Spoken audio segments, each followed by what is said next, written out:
Sai Ram, and welcome back to the Ramakatha Rasavahini as delivered by Sathya Sai Baba.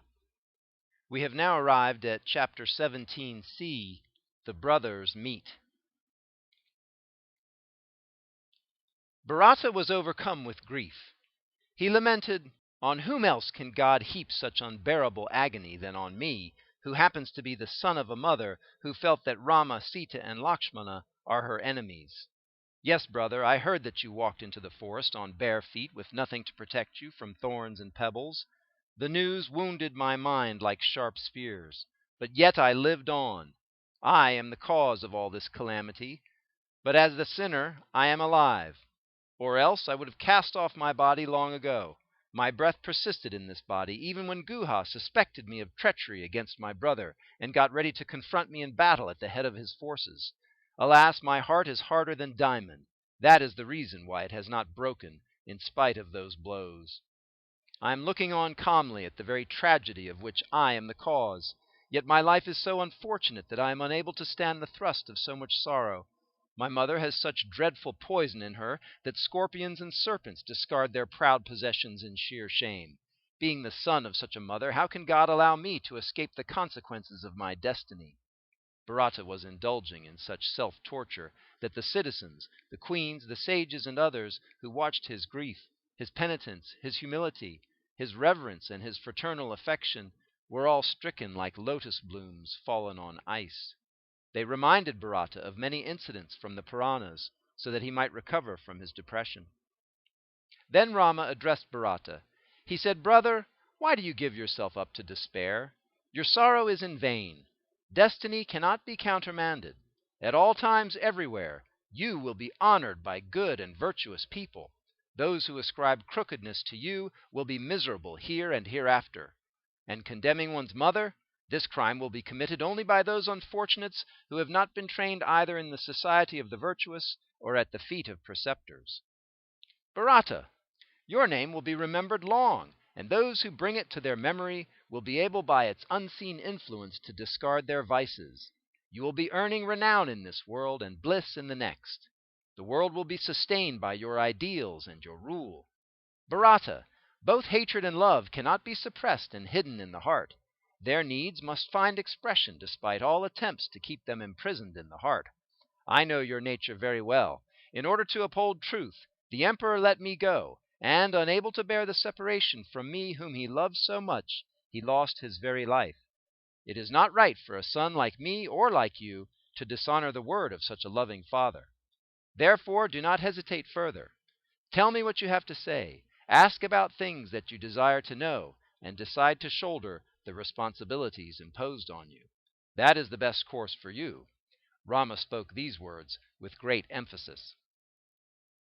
Bharata had no chance to speak any more about his fond desires, but he resolved to press one demand of his, the final one.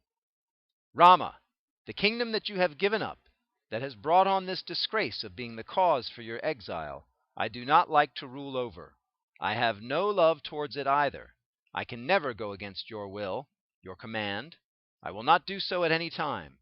If you but cast your loving eye on me with no trace of anger, I shall consider myself blessed. Lakshmana has served you now so long.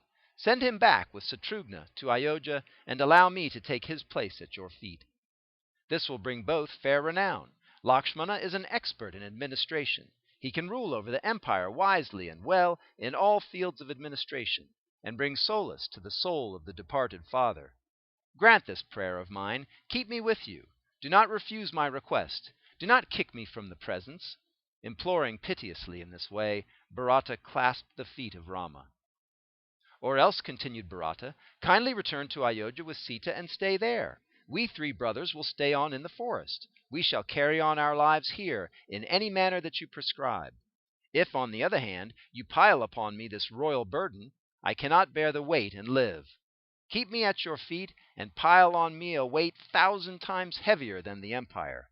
I shall bear it gladly and with enthusiastic delight.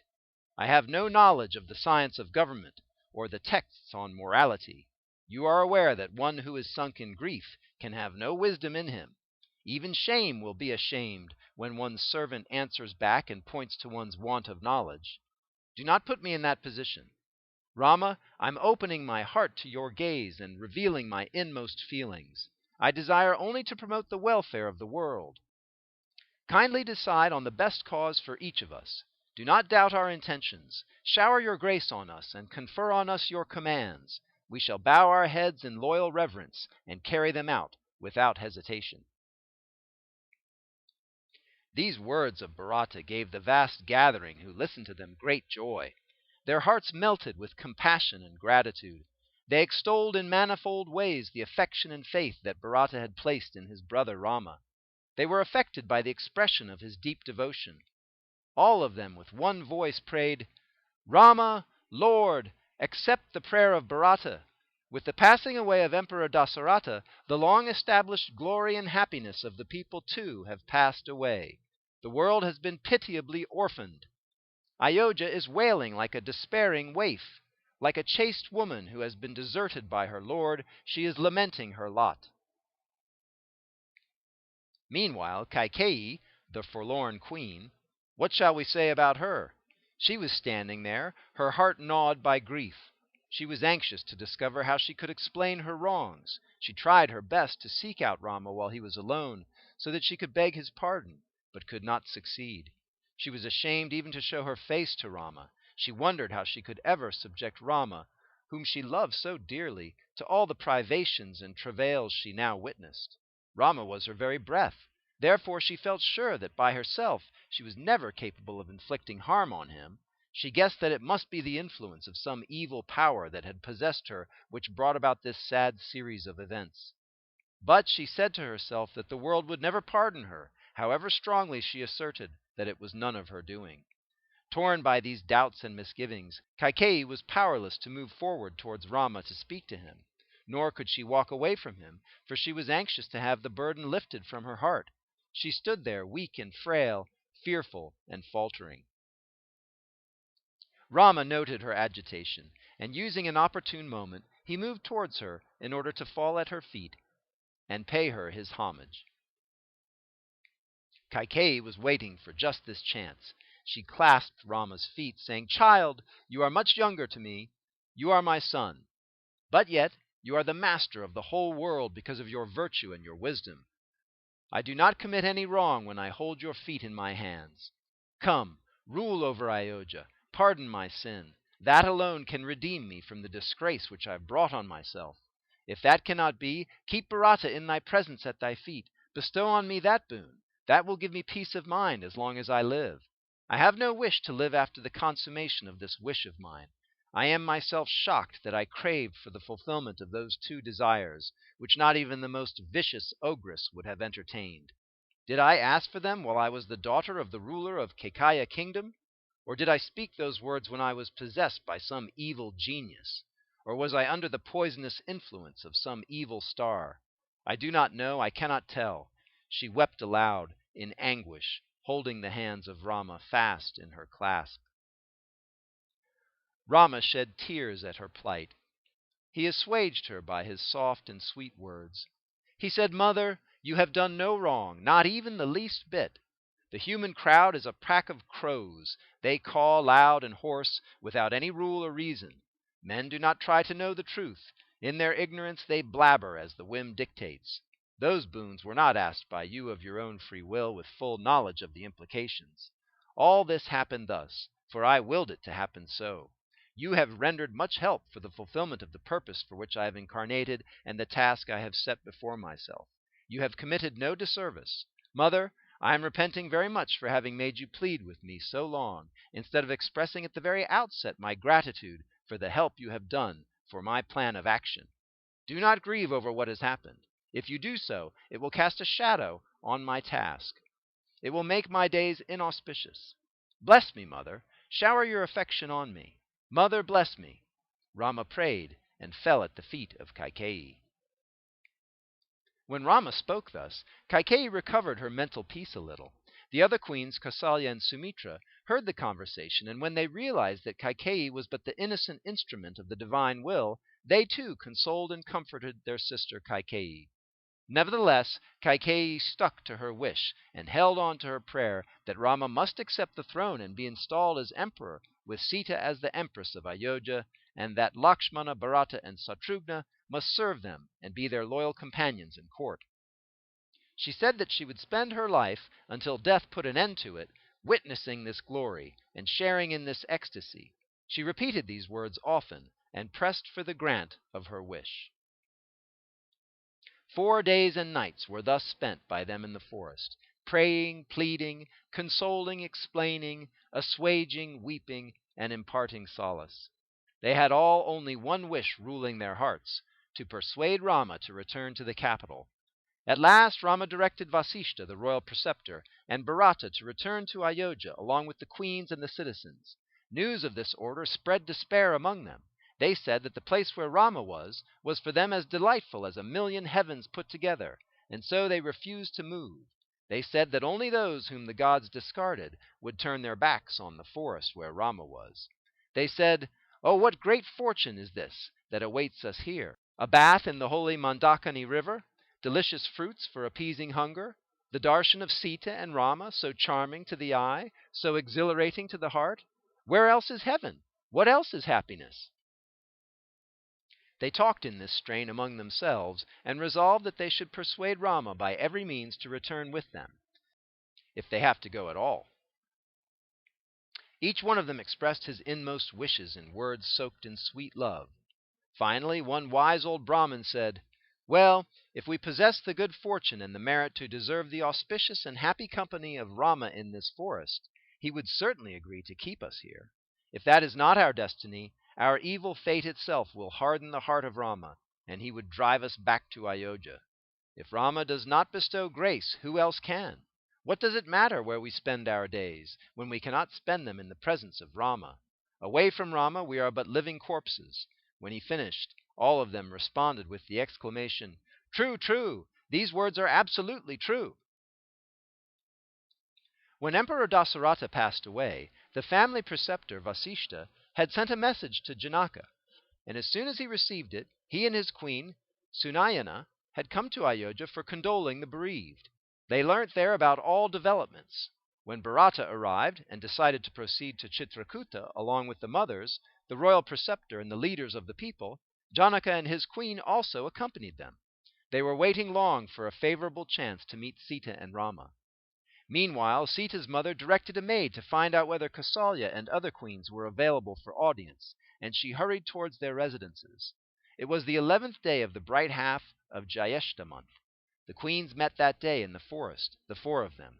Queen Kausalya paid honors to Queen Sunayana, and treating her with great respect, offered her a seat. It was the first time the queens met Janaka's consort. As soon as Queen Sunayana saw the queens of Ayodhya, Kausalya, Sumitra, and Kaikeyi, she felt that even the hardest diamond would melt before their loving conversation, their tender manners, and their compassionate comradeship. She found that their bodies had become emaciated, and that their heads were bowed by sorrow. Their eyes were fixed on the ground below their feet. They were shedding streams of tears. The 3 queens extolled the virtues and excellences of Sita and Rama, but could not stop the outflow of grief. Queen Sunayana could find no words to speak. At last she said, "Mother, of what avail is sorrow at this stage? Providence directed things along this crooked way. A diamond-edged cutter was used to sunder the cream on the milk. We have heard of the life-giving Amrit, the heavenly nectar, but we have not seen it. But we are privileged to see now the equally potent poison. We have the visual experience only of crows, storks, vultures, and owls, but the visual experience of the celestial Hamsa, which has Lake Manasa Sarovar as its habitat, is beyond us. Queens, the sport of destiny is full of contradictions and absurdities. They are as unpredictable as the wayward sport of children." While trying thus to console the queens, Sunayana herself could not restrain her tears. At this Kausalya said, "Sunayana, this has happened not through the fault of one particular person. Happiness and misery, profit and loss, are all the consequences of karma, the deeds, words, and thoughts of the persons themselves.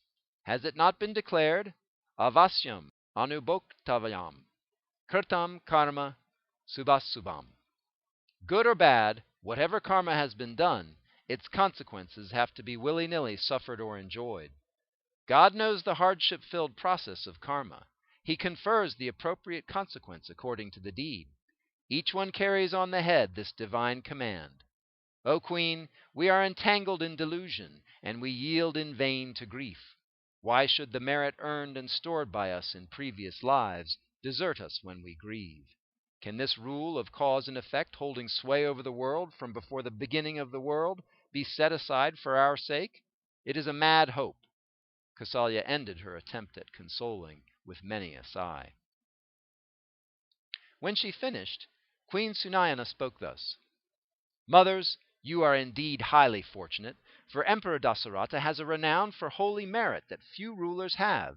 You are the consorts of such a noble person. You are the mothers of the very embodiment of Dharma, the very personification of love, Rama, whose heart embraces all beings in compassion. You have earned everlasting fame all over the world. What you said now is the ultimate truth.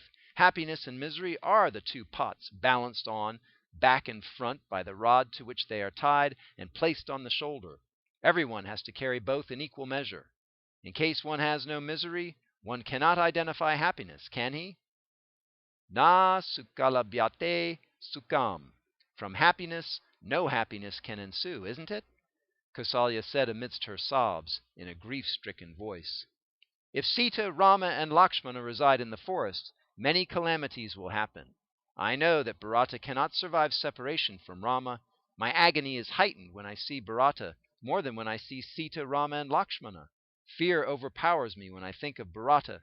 Sumitra and Kaikeyi agreed it was very true. They too were saddened at the condition of Bharata. Sumitra spoke next. She said, Mother, through your blessings and good wishes, our sons and daughter-in-law are as pure as the Ganga itself. Bharata had never so far asserted that he was the brother of Rama and claimed something from him, but now he is demanding that he should fulfill his wishes in a sattvic, highly righteous manner. Even the goddess of speech, Saraswati, will hesitate to accept the assignment of describing the virtues, the humility, the large-heartedness, the fraternal attachment, the steadfastness of that faith, the courage and inflexibility of that courage, that mark out Bharata as a great person. Can the ocean be measured by means of a snail shell? Bharata is at all times, under all conditions, the effulgent lamp of the royal line. Only people did not realize this until now. A gem has to be examined before its value can be determined. Gold has to be tested on the touchstone before its genuineness and fineness can be known. Let us not talk despairingly about him at this time. Our reason is now affected by sorrow and deluded by filial attachment.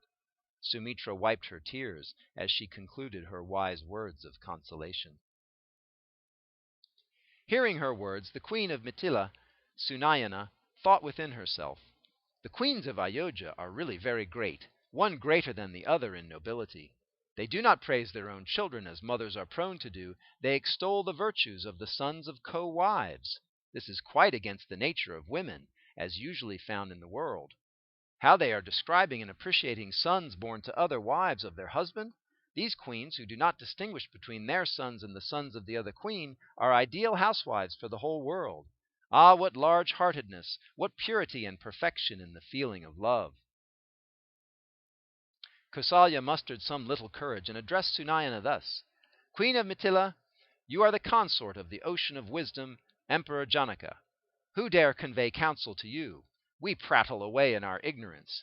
Yet I pray you might tell the Emperor Janaka at the earliest, when he is in a mood to listen, these words of mine, namely, Persuade Rama and make him agree to have Bharata for some time with him. Since Lakshmana has already spent some time in his presence, let Lakshmana be sent to Ayodhya to oversee the activities and administration there, and Satrugna be directed to assist Lakshmana in his duties at Ayodhya. If only Rama agrees, the rest of the problems would set themselves right quickly. It is only the condition of Bharata that gives me anxiety. His attachment and love for Rama are deep-rooted and delicate. The emperor has passed away. Rama will not return from the forest. If Bharata finds separation from Rama unbearable, it might lead to his death. Then the empire would be reduced to a living corpse. My heart is torn by fear and anxiety when I picture the future and the calamities that are in store. Kausalya held fast in her hands the two hands of Queen Sunayana and appealed to her to fulfill this mission, achieve this end, and confer Ananda on them all. Sunayana was touched by the affection that filled the heart of the queen and her adherence to the path of righteousness. She said, "Mother, humility and virtue are innate in you. They are natural expression of your goodness and nobility, as smoke on fire and beds of grass on mountain peaks. Of course, the Emperor Janaka is ever ready to serve you by word, deed, and thought. He is ever eager to help. But can a lamp illumine the sun? Rama has come into the forest to accomplish the task of the gods. After finishing that assignment, he will surely return to Ayodhya and reign over the empire. The might of his arms will ensure the attainment by subman, man, and superman of all their dearest wishes. These tidings were long ago revealed by the sage Yajnavalkya. His words can never be falsified." With these words, Sunayana fell at the feet of Queen Kausalya. Taking leave of her and preparing to leave the place, she proceeded towards the cottage where Sita was. When she entered and saw Sita, she was overwhelmed with grief. She could not control her tears. She ran towards Sita and caught her arms. Sita consoled her mother by various means. She counseled courage and faith. She prostrated at the feet of the mother. She stood before her mother in her anchorite robes, appearing like Parvati, the consort of Shiva, during the days when she did tapas. The mother could not contain within herself the question, "Child, are you really my Sita, or are you Parvati?" She looked at her long and leisurely from head to foot, and was filled with wonder and joy. At last she said, "Sita, through you, two families have been consecrated, the family of your parents and the family of your parents-in-law. Your fame will reach the farthest horizons. The flood of your renown will flow as a river in full flow between its two banks, the two royal lines of Mithila and Ayodhya. The Ganga has but 3 sacred spots on it, Haridwar, Prayag, and the Sagara Sangama, where it joins the sea. May the stream of your pure fame enter and sanctify each one into a holy temple." Hearing these words of truth that flowed from the affection of her mother, Sita blushed and bent her head, as if she was overcome with a sense of shame.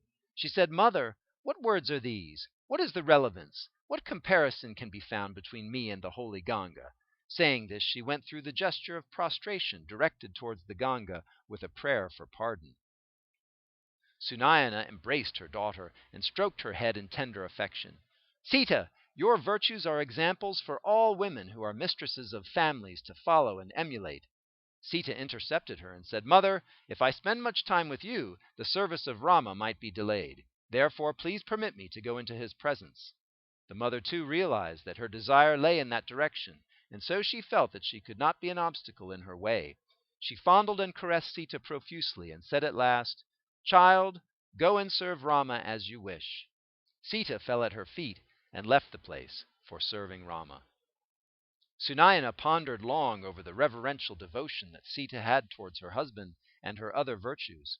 She never took off her eyes from Sita until she disappeared from view. She stood at the same spot, watching her and admiring her. She was awakened from the reverie by her maid, who came near her and said, "Mother, Sita has gone in. It is best we now return to our residence." Suddenly Sunayana turned back, wiping the stream of tears from her eyes. Her unwilling steps took her to the cottage allotted to her. The sun set just at this time, so Rama and Lakshmana, Bharata and Satrughna proceeded to the river for evening sacraments like bath and ritual worship of the gods at dusk. The pundits, the members of the Brahmin caste, the ministers, and the others also accompanied them. After finishing these, they partook of fruits and tubers, and laid themselves to bed under trees allotted to each group. When dawn broke, after the morning sacraments were gone through, all of them gathered around the cottage of thatch where Rama was. Rama came out with a bewitching smile and passed through that thick crowd, inquiring of each lovingly about health and welfare. Bharata fell at the feet of Rama when he came near him. He said, "Lord, a desire has arisen in my heart. I am unable to express it before you on account of fear and shame."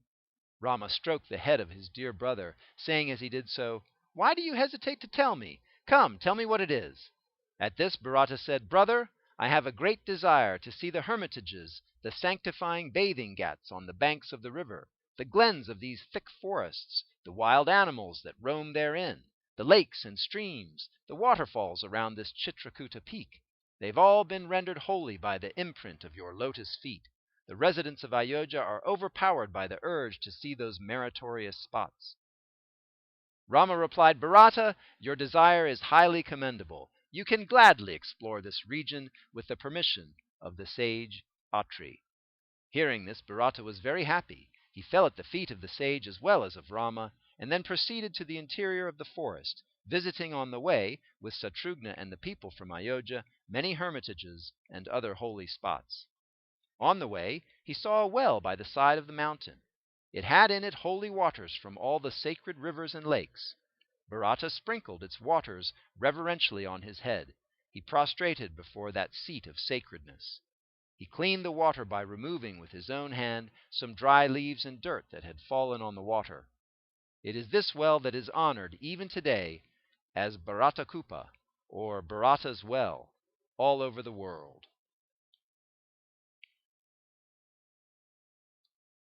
And here ends chapter 17c of the Ramakatha Rasavahini as delivered by Sathya Sai Baba. And we will finish up part 1 in our next segment, which is chapter 18, part 1 of the Ramakatha Rasavahini, and then we'll continue on with part 2, which perhaps contains the most well-known parts of the Ramayana story. But I think this first part has been such a great lesson in terms of the behavior of all the actors in this drama. You know, how these actors interrelate and how they respond and how they display their nobility and their honesty and their forthrightness and their sticking to the truth. You know, their insistence to hold to the truth, their compassion for each other, and their adherence to the truth. It's all inspiring, very inspiring. So I hope you're enjoying it. We'll see you again for chapter 18. Sai Ram.